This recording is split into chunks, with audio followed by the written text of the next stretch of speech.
Child sexual abuse material, or CSAM, is hiding in places that you may not know to look. As a parent, this is clearly terrifying. Congress is going to investigate, but what are they going to do about it? Today, the Senate will hold a hearing on protecting children, and it will include testimony from tech CEOs from Discord, Meta, Snap, TikTok, and X. Our next guest is an expert on this one. She's one of the foremost researchers on the topic. Lynn Shaw is the founder of Lynn's Warriors. The mission statement is ending slavery and sexual exploitation by raising awareness through media and grassroots mobilization, advocacy, education, and policy. Thank you so much for joining me on this topic. Well, thank you, Natalie, for wanting to cover what is considered something that a lot of people, especially mainstream media, don't want to talk about, but we must. It's the reality in 2024. Absolutely. In fact, my husband Clayton does a lot of our pieces on this topic, and he said, "This one's mine. Why are you taking my beat?" And I said, "Well, I don't want to. I admit nobody wants to talk about this, right? But there is a purpose in protecting not just my children, but all children." So today, the Senate Judiciary Committee will hold a hearing on protecting children online. What do you expect from this? Unfortunately, I expect a zero. Now, Okay. let me clarify that because that sounds very negative. First of all, anything to do with children, CSAM, child sexual abuse material, big tech, not monitoring, not stepping up, not figuring out a way to work with the public. We've been down this road before. We had hearings a little over 2 years ago. Nothing came out of that, despite all of the testimony, despite all of the experts. So all of a sudden, we're doing it again today. That is why I want parents to step up, caregivers, guardians, family members, and in their own homes and communities, become that warrior.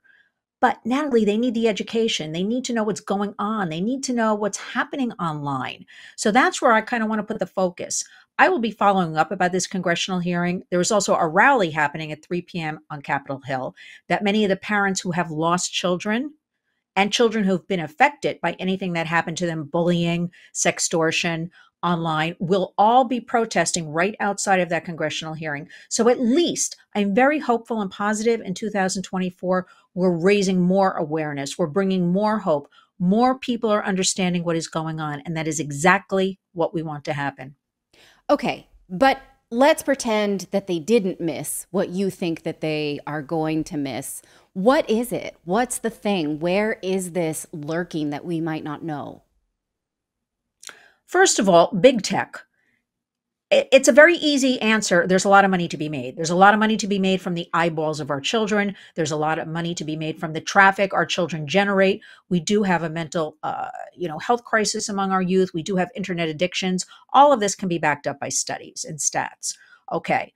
Parents have to, I believe, if you buy your child a device, and most parents do, right? We know kids 9 to 17 have access to 4 devices, laptops, phones, computers, gaming. Then you have a duty to understand what's going on these platforms. You have a duty to understand safety features and filters, and you have a duty to talk to your child open and honestly, age appropriately, and you have to start young, 3 years old. We can't tell anybody there is something called parental autonomy, when to buy your child a phone, for instance, but we can suggest if you're going to buy that child a phone, you then must take these precautions. And there are so many great free resources, Natalie, that people just don't know about. So it seems very simple. We have to raise awareness and provide the free resources and open the eyes and not walk away, because the devices themselves account for over 75% of trafficking. People don't understand this exploitation trafficking. They really do still think of it as that, van kidnapping a child. Yeah. Yes, that is happening. But it's really, we've made it so easy for the predators. It's all of the devices. And again, so we have big tech on Capitol Hill today, and they're making a lot of money, and they hide behind Section 230 of the Communications Decency Act. I probably would too if I'm in their shoes. They act as a billboard. It's not their responsibility to shut things down, to monitor, to babysit, whatever you want to call it. It's kind of a very slippery slope because we want to maintain, right, privacy, or we think privacy. So how are we going to work with Congress and big tech, parents, families, kids, and make it all work? I don't see that real solution. We're not shutting down big tech. I don't want to give up the internet. You don't want to give up the internet. We live in a digital world. It's not going away. How are we going to put safety features and filters on all of this, especially in the wake of AI, which is here?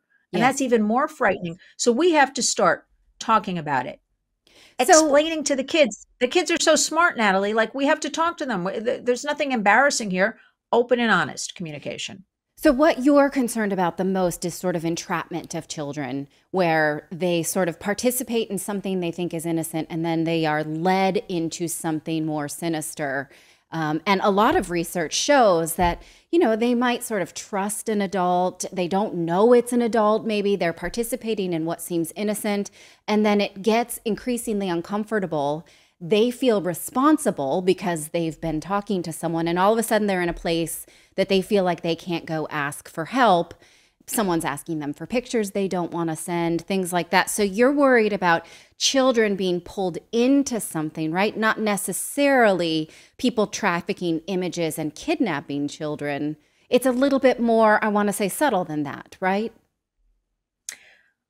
To be honest, I'm worried about it all, because All of I'll it. tell you, Okay. I don't I mean, it's a wheel with a lot of spokes that we have to. It goes around and around, and my fear is, and what happens is, people can't handle it. It's dark, it's ugly, it's too much to handle, so they turn it off. They close the door, they close their eyes.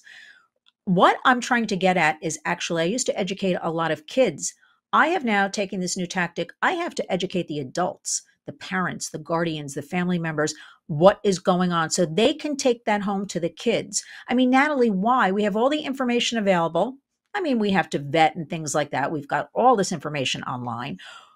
Why are kids so vulnerable? This may be another program. Why are they falling prey to all of these criminals online? Why are they sharing such intimate details? We know a child can be groomed, fall into these traps of exchanging nude images or sexual conversation within 24 hours. So why is that happening? The biggest underreported thing right now is sextortion. The FBI is constantly putting out alerts. Nobody's paying attention. It is affecting teen boys in particular. Why would a boy kill himself, as an example, a 15-year-old, instead of going to his parents and saying, I exchanged a nude image? Not that any of us like this, right? I work with a lot of schools across the country. The teachers say the kids exchange nude images like, well, I'm dating myself, baseball cards or Pokemon cards, things like that. Why don't we take a deep breath, and we have to have that relationship with the kids? Come to me. Okay, so you did that. Now, how are we going to take care of it? That is a crime. And we have so many young men killing themselves instead of talking to the parents, because they can't come up with they think a 15-year-old boy, as the example, is, they're talking to a cute 14-year-old girl, 15-year-old girl, and it turns out to be a guy named Biff, 50 years old, who says, okay, well, now I want you to do this to yourself and film it, or your sibling and Yeah. film it. And that is where the problem comes in. They kill themselves instead of talking about it. So we have to get at that whole issue of, there is no embarrassment. We're going to take care of this. But the parents have to know, again, what are the steps to take? They say to me, I delete the image. No, you don't delete. That is a crime. You have to know to call 911. You have to know to contact Cyber Tip Line. All free resources, and they will handle everything for you. You're not going to get in trouble. So it's so many issues here we have to wake everybody up about. But the number one thing right now is online, because once an image is there, I don't care. Kids say to me repeatedly, I deleted it. It is there forever. Somebody else Yes. has captured it. It is in that cloud. And so this is what we have to teach: online safety. Right. One of the things I tell my kids, if someone sends you something uncomfortable, you need to tell me, but do not forward it to me, because I can't have it. And then I'm in possession of something, right? And then you have sent it, you've disseminated it. So you have to tell me and then tell an adult, but do not disseminate it in any way. And it scares me, like the stupid things my sister and I used to do, like, take a picture where someone's go into the bathroom, stupid stuff. Like, even that can constitute nudity. So you can't take pictures of your siblings. You can't participate in this, but it has to be an open conversation, an ongoing conversation. Talk to me a little bit about this Taylor Swift connection that we've got right now, because the media over the weekend freaked out about some AI images of Taylor Swift and that she was being exploited for things that were deep faked, right? And so nobody knows how to take responsibility for this right now. Nobody knows what to do with it. How can we stop it? What does that promote? Can you comment on that a little bit? Yes, I work with a lot of tech experts, and they tell me privately, Lynn, we don't know where this is going, except we think it will go in the direction of bad, evil Yeah. as far as AI. AI. So, we have Apple iPhones, the watches. On their cloud right now, they are allowing this CSAM, this child sexual abuse material. Okay.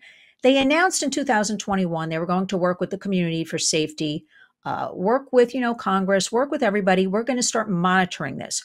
We're going to start, looking, sweeping for these images, take them down automatically, flag. And then lo and behold, I'm laying out the story here. It just disappeared.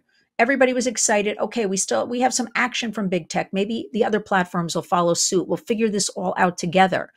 Now, Apple stopped it. At the same time, fast forward a few months, Apple announces this huge deal with NFL. Now, I'm just connecting dots myself. I don't have any proof of anything. And they announced this $50 million a year deal with the NFL. Now, fast forward, we have Taylor Swift. She has the most amazing marketing PR people behind her because she's in my face every single day and I'm not even looking for her. So Right. now so I'm thinking to myself, okay, constantly at these games, she's now going to be at the Super Bowl. Is she aware at all, her fans, who are mostly children, teens, that Apple, who is sponsoring the Super Bowl halftime show, is behind so much of this child sexual abuse material allowed on their platforms? I think there are a lot of dots to connect here.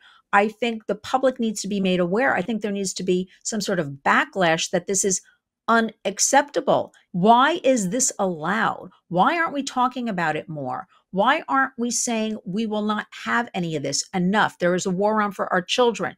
Okay. So I think Taylor Swift, in our faces every day, should be made aware of what's really behind the halftime show and all of her promotion of being at these games and everybody loving it.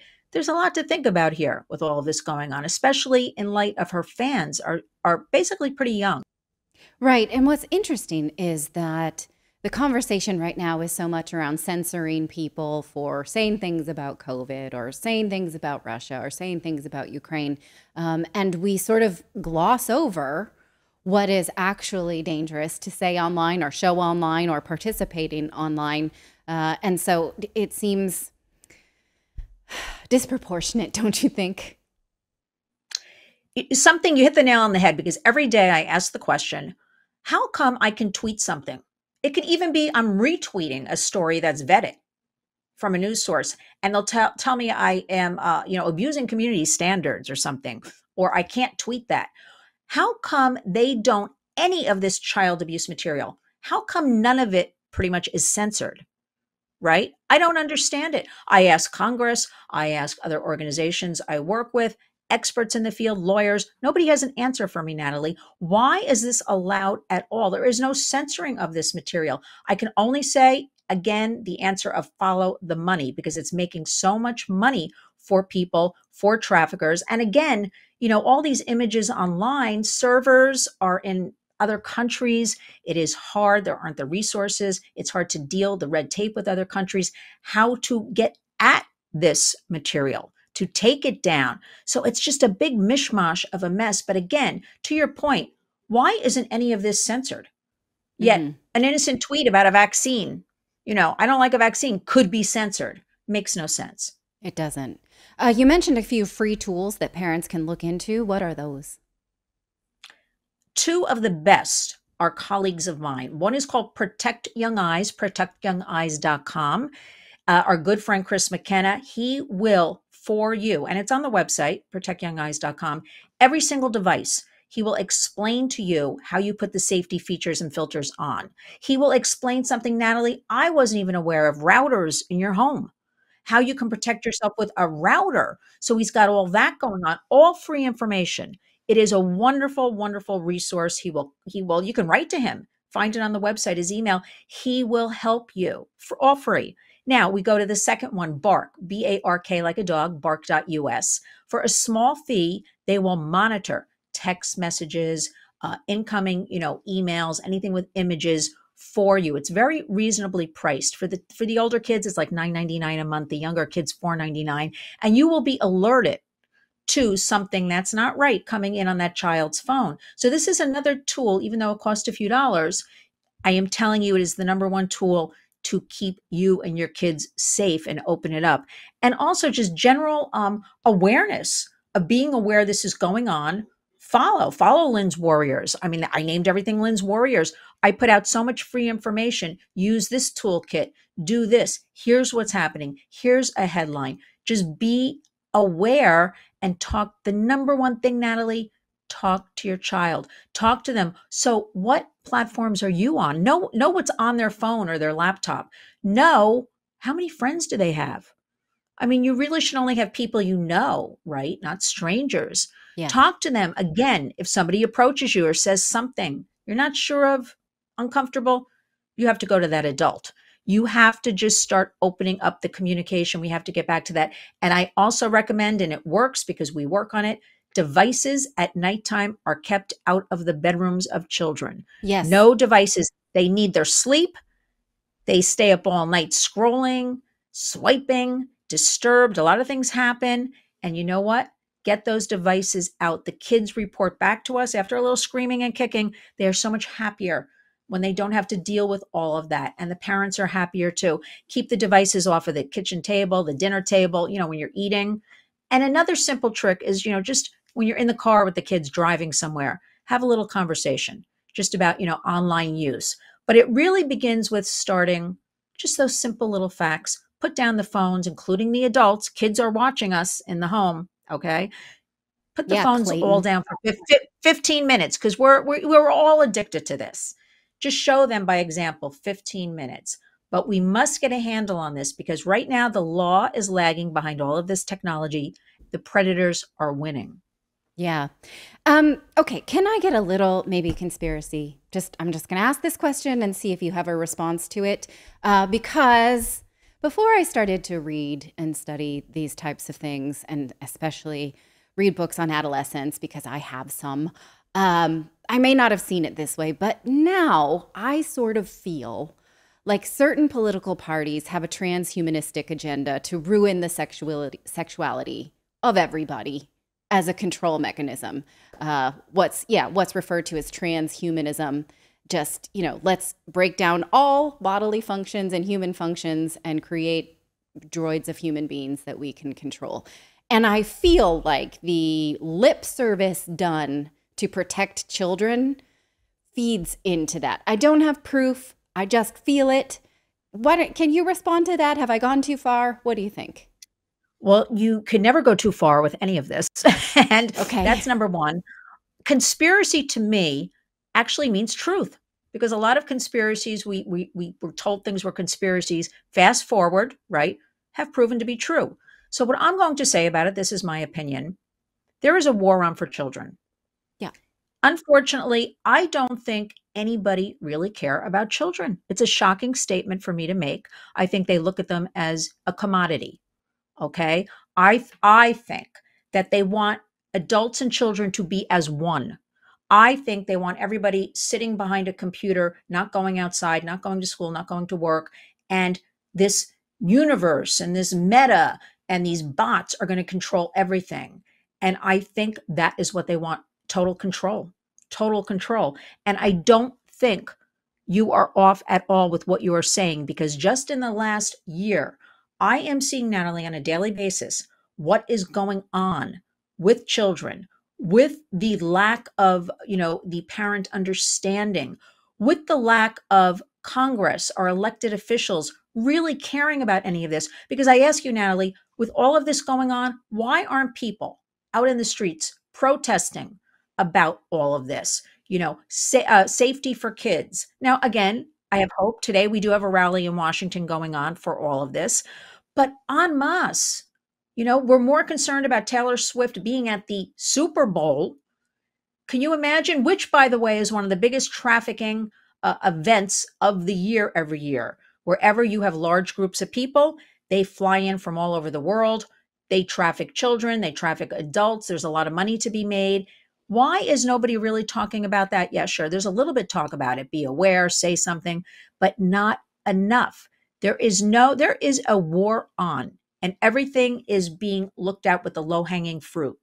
But I really think children, they look at perhaps as just like bots.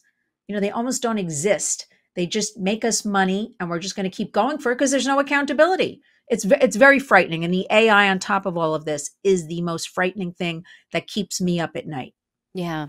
Not to mention this sort of normalization of what they're calling minor attracted persons now, Mhm. allowing those people to freely Mhm. express themselves as a marginalized group. Don't even get me started with that. So thank you for your perspective very much. This is very eye-opening. You can follow Lynn Shaw on her YouTube channel. It's Lynn's Warriors, or also on X, similar lower third. Just look it up. So thank you again for your time. It was a pleasure to have you on Redacted. Natalie, thank you so much. I want everybody to become a warrior. Community creates change, and we are going to get a handle on all of this. Thank you very much. I really hoped you enjoyed watching this video. YouTube thinks that you'll actually like this next video right here. It's personalized based on your own viewing habits. So if you watch the video, please leave a comment. Let us know what you think about it, and we will see you next time, everyone.